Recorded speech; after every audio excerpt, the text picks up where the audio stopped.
جی تو آپ صاحب ہمارے معاشرے میں ہر ایک بندہ ہر ایک انسان یہی ٹینشن میں ہے کہ مجھے ٹینشن ہے، پریشانی ہے، ذہنی سکون نہیں ہے، اس کی وجہ کیا ہے؟ اس کے بارے میں آپ کیا کہیں گے؟ اب قرآن پاک کے اندر آتا ہے الا بذکر اللہ تطمئن القلوب، الا بذکر اللہ تطمئن القلوب، کہ دلوں کا جو سکون ہے وہ اللہ کے ذکر کے اندر ہے۔ بے شک ہر بندہ پریشان ہے، کاروبار ہے لیکن پریشان ہے، آمدنی ہے لیکن پریشان ہے، انکم ہے لیکن پریشان ہے، اولاد ہے نافرمان ہے۔ انسان کے پاس کاروبار بھی ہے وہ پھر بھی ڈپریشن کے اندر ہے۔ اس کی اصل وجہ یہی ہے کہ ہم نے اللہ کے ذکر کو چھوڑ دیا، ہم نے اللہ کی یاد کو چھوڑ دیا۔ اب دیکھیں کہتے ہیں قرآن پاک کے اندر آتا ہے انما اموالکم و اولادکم فتنہ، انما اموالکم و اولادکم فتنہ، کہ مال اور اولاد فتنہ ہے۔ اب یہ فتنہ کیوں ہے؟ آپ صاحب فتنے کے بارے میں کیا کہیں گے؟ اب وہی بات نہیں فتنہ کرنا۔ کیا چیز ہے؟ اب قرآن پاک کے اندر ہے نا انما اموالکم و اولادکم فتنہ، جی فتنہ کہتے ہیں اصل چیز، فتنہ ہوتا ہے فساد ہے، جی جھگڑا، بے سکونی پیدا کرنا، لڑائی پیدا کرنا، کسی کا سکون ختم کر دینا، جی کسی کو منتشر کر دینا، اس کو فتنہ کہتے ہیں۔ ٹھیک ہے، تو قرآن پاک میں اللہ نے فرمایا انما اموالکم و اولادکم فتنہ، اولاد اور مال دونوں چیزیں فتنہ ہیں۔ یہ فتنہ کیوں ہے؟ کہ جب یہ چیزیں انسان کو اللہ کی یاد سے غافل کر دیتی ہیں تو اولاد بھی فتنہ ہو جاتی ہے اور مال بھی فتنہ ہو جاتا ہے۔ ٹھیک ہے، اس میں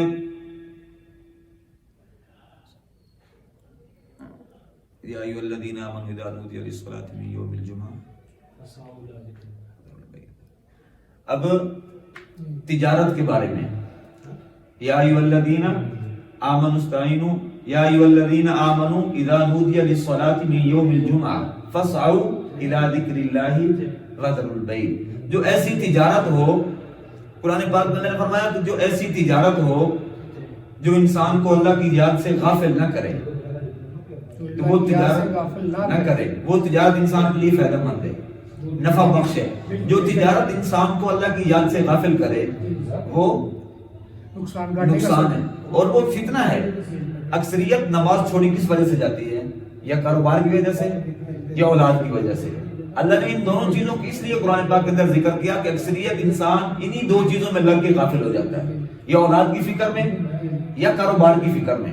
اب انسان صحابہ کرام کے بارے میں واقعات آتے ہیں کہ اب اندازہ لگائیں ایک نبینہ صحابی ہیں، آپ صلی اللہ علیہ وسلم کی خدمت میں حاضر ہوئے، آ کر کہتے ہیں کہ اللہ کے پاک پیغمبر، بلکہ نماز میں موضوع داخل کریں گے۔ تو ہر طرف جو پریشانی ہے، ہر طرف جو ٹینشنیں ہیں، ہر بندہ پریشان ہے، بے سکونی ہے، گھروں کے اندر بے سکونی ہے۔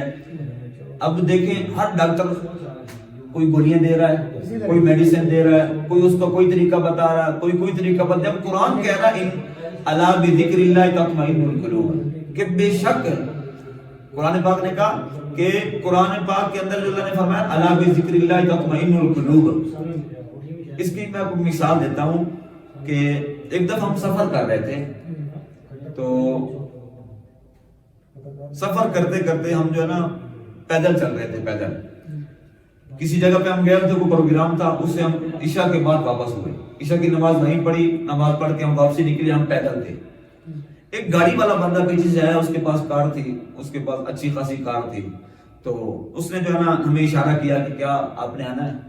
اس نے پوچھا، ہم نے کہا جی ہمیں جانا ہے، فلاں جگہ پہ جانا ہے۔ وہ کہتا میں اس طرف جا رہا ہوں، مجھے میرے ساتھ آپ آ جائیں، میں آپ کو لے کے جاتا ہوں۔ اب ہم دو بندے تھے، ہم اس کے ساتھ بیٹھ گئے۔ اب وہ ہمیں کہتا ہے کہ یار آپ کیا کام کرتے ہیں؟ ہم نے کہا جی ہم پڑھ رہے ہیں۔ کہاں پہ پڑھ رہے ہیں؟ ہم کیا مدرسے میں پڑھ رہے ہیں، ہمارے ساتھ میں ٹوپیاں تھیں۔ کہتا کہ آپ حافظ قرآن ہیں؟ ہم نے کہا جی ہم دونوں حافظ قرآن ہیں۔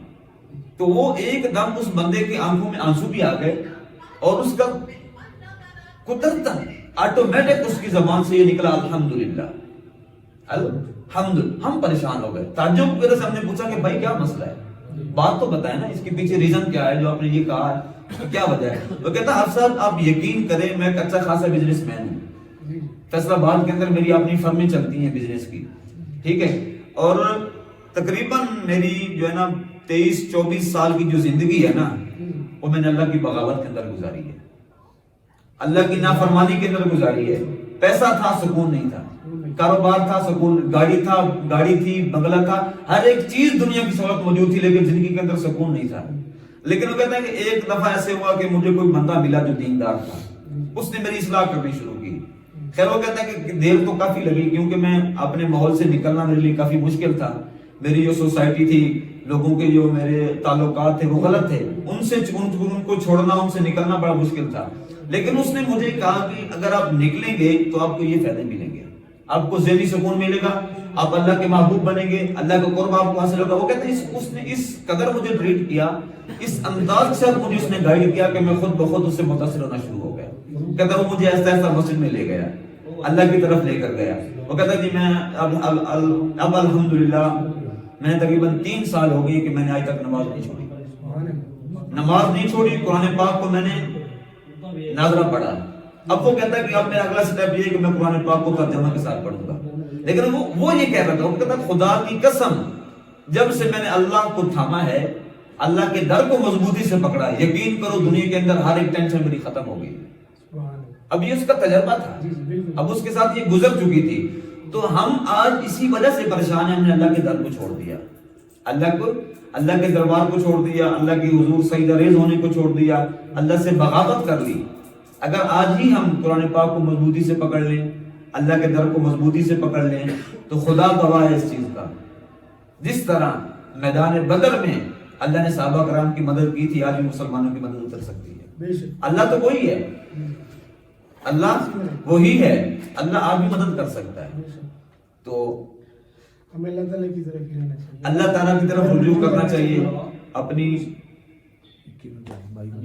اللہ تعالیٰ کی طرف رجوع کرنا چاہیے. آپ کارزمان صاحب کہتے ہیں کون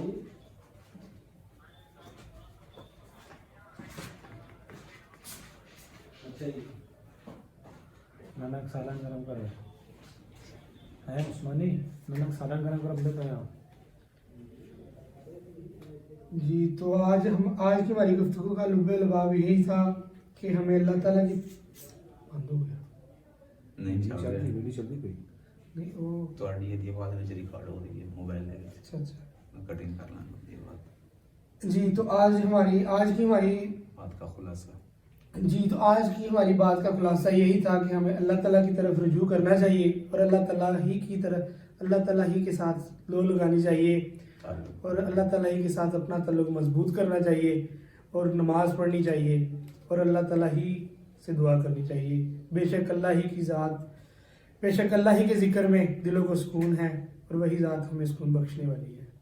السلام علیکم. اللہ پاک عمل کی توفیق عطا فرمائے.